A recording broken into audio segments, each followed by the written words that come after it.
ہر بندے کی اپنی آبزرویشن ہے. حکیم سعید اور ڈاکٹر اسرار کی اپنی آبزرویشن تھی.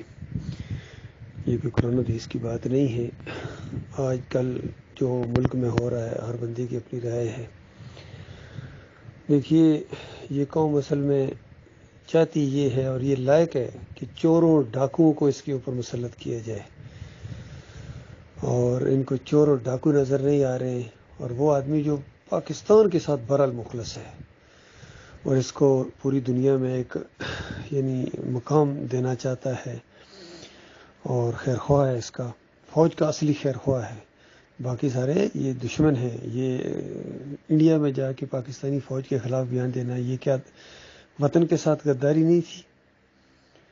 تو بہرحال اللہ کے دین کے ساتھ تو خیر سارے ہی مخلص نہیں ہیں، چاہے عمران خان ہو، چاہے فضل الرحمان ہو، چاہے طاہر القادری ہو، شریف فیملی ہو، زرداری فیملی ہو. اللہ کے دین کے تو سارے غدار ہیں، کلمے کے سارے غدار ہیں، اس میں کوئی شک نہیں. لیکن جہاں تک ملک کا معاملہ ہے، قوم کا معاملہ ہے، ابھی بھی آپ لوگوں کی آنکھیں اگر نہیں کھل رہی ہیں تو پھر کبھی نہیں کھلیں گی. چلو دینی لحاظ سے تو تم لوگ بالکل اللہ کے دین کے دشمن ہی بنا دیے گئے ہو، لیکن کوئی دنیاوی لحاظ سے تو کوئی اپنی عقل سے کام لو. تو بہرحال اپنی اپنی قسمت کی بات ہے، اپنے اپنے سوچ کی بات ہے. رہا معاملہ اس جمہوریت کا تو یہ تو ایک شیطانی کھیل ہے اور طاغوتی نظام ہے. اس کے اپنے قوانین ہیں. حیرت ہوتی ہے، عمران خان صاحب کبھی تقریر کرتے ہیں کہ ایسا کبھی ہوا نہیں، 75 سال میں ایسا کبھی ہوتا نہیں، جمہوریت میں کبھی ایسا نہیں ہوا کہ خواتین کی بے حرمتی کی گئی ہو، گھروں کو توڑ پھوڑ کی گئی ہو. ایسا پتہ نہیں کس دنیا میں رہتے ہیں. اور جمہوریت میں تو یہی سب کچھ ہوتا ہے. یہ جمہوریت کا حسن ہے، اس کے تحفے ہیں، برداشت کرو. اسی طرح آج ایک پوسٹ کسی نے لگائی ہے کہ آرمی سیکرٹ ایکٹ نافذ کر دیا گیا ہے، لہذا لوگ ذرا محتاط رہیں. تو مجھے یہ دیکھ کے تھوڑی سی اس انداز سے کہ دیکھو کاش اتنی عزت، اتنا ڈر قرآنی سیکرٹ ایکٹ سے ہوتا، جو واقعہ ہی سیکرٹ ہے، مقدس جو کتاب ہے اللہ کی، وہ نافذ العمل آج سے 1500 سال پہلے ہو چکی ہے، لیکن کسی کو کوئی ہوش نہیں ہے، نہ کسی کو خوف ہے، نہ کسی کو ڈر ہے، نہ کسی کو عزت اور احترام ہے کہ یہ قرآن نافذ کرنے کے لیے نازل کیا گیا تھا. اور جس طرح یہود و نصارہ کو کہا گیا کہ تم کسی شے کے اوپر نہیں ہو، بالکل بال برابر بھی تمہاری کوئی پوزیشن نہیں ہے اور تمہاری کوئی ویلیو نہیں ہے بنی اسرائیل، اگر تم تورات اور انجیل کو نافذ نہیں کرتے ہو. یہ اللہ کی کتاب کی بے حرمتی ہے کہ اس کو نافذ نہ کیا جائے. اس کی میں کبھی مثال دیتا ہوں. 75 سال میں بتاؤ کبھی کسی ایک آدمی کا، چور کا ہاتھ کاٹا گیا ہے؟ نہیں. اب دو باتیں ہیں، یا تو چور ہے ہی کوئی نہیں پاکستان کے اندر، ایک لمحے کے لیے بھی کوئی چور نہیں آیا 75 سال میں، کسی نے جوتی بھی نہیں چرائی ہے مسجدوں سے، اور یا پھر یہ ہے کہ قرآن کو تم نافذ کرتے ہوئے شرماتے ہو، گھبراتے ہو اور اس کو ایک فضول چیز سمجھتے ہو کہ نافذ العمل ہے ہی نہیں ہے. اس سے بڑی کوئی قرآن کی توہین ہو سکتی ہے اور اللہ کی کوئی توہین ہو سکتی ہے؟ اسی طرح کبھی کسی کو ایک مرتبہ بھی سنگسار کیا گیا ہے؟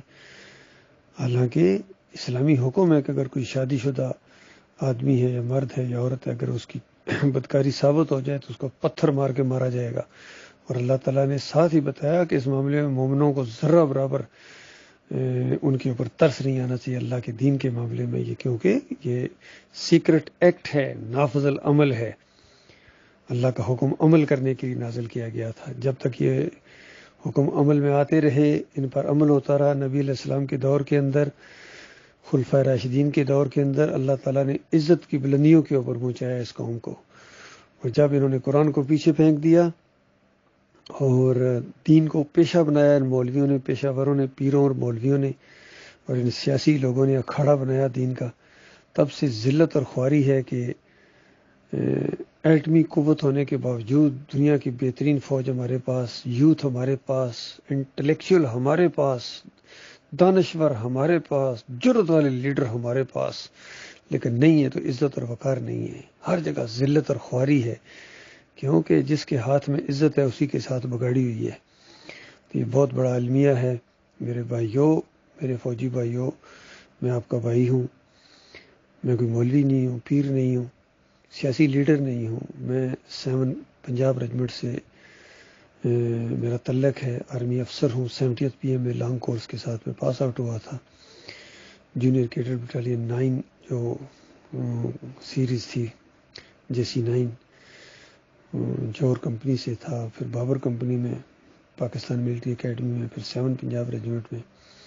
آج سے 37 سال پہلے میں یہی بات کہتا رہا تھا کہ دیکھو اپنے دین کی طرف پلٹو، اور اگر نہیں پلٹو گے تو دنیا اور آخرت میں تمہیں ذلت اور خواری سے کوئی بچانے والی چیز نہیں ہے، جہنم منہ کھولے تمہارا انتظار کر رہی ہے۔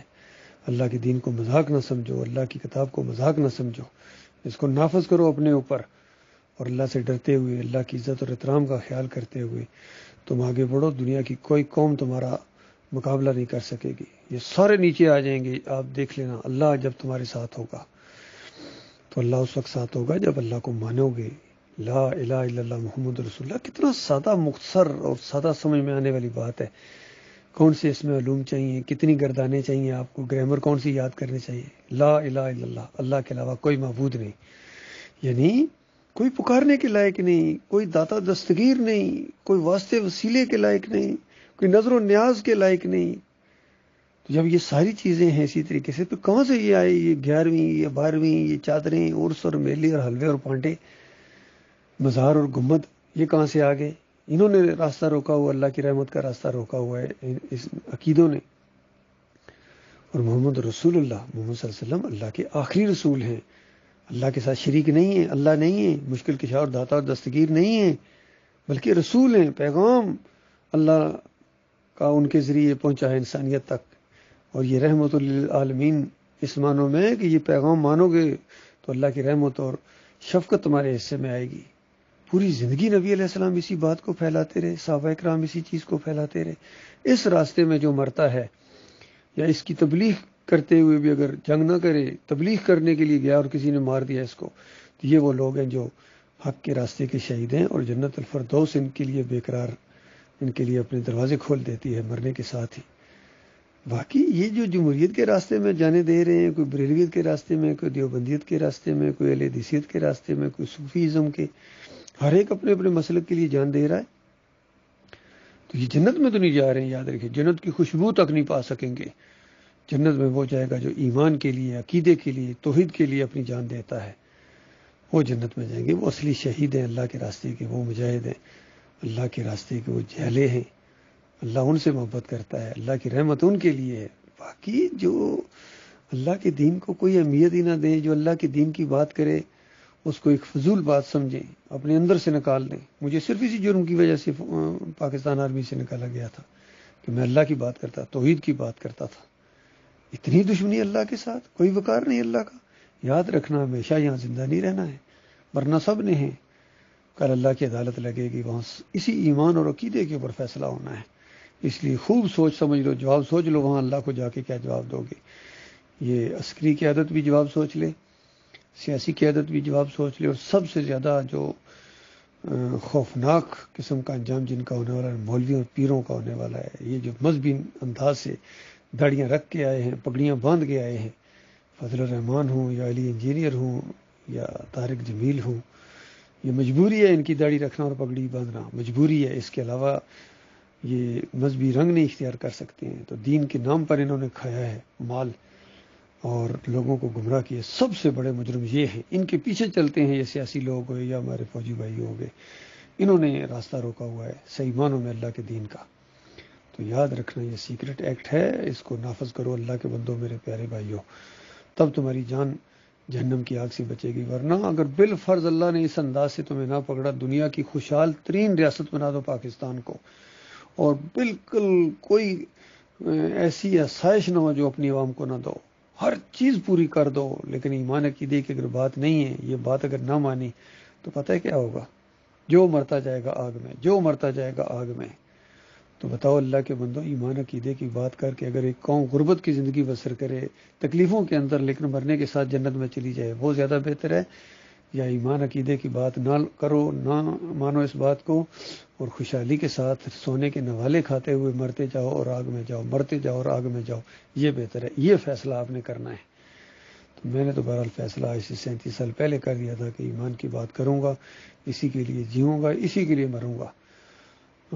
اور یہ سب سے بڑی خوش قسمتی ہے، سب سے بڑی عقل مندی یہ ہے اللہ کے بندو۔ اس لیے میں اپنے بھائیوں کو ادھر بلاتا ہوں، یہ آؤ، ادھر ہے جنت کے شوقینوں، لگژری لائف کے شوقینوں، یہ ہے راستہ، مجاہدوں کا راستہ، توحید کا راستہ، ایمان کا راستہ، اور فلاح کا راستہ، نجات کا راستہ۔ اللہ تعالیٰ غور و فکر کرنے کی توفیق عطا فرمائے۔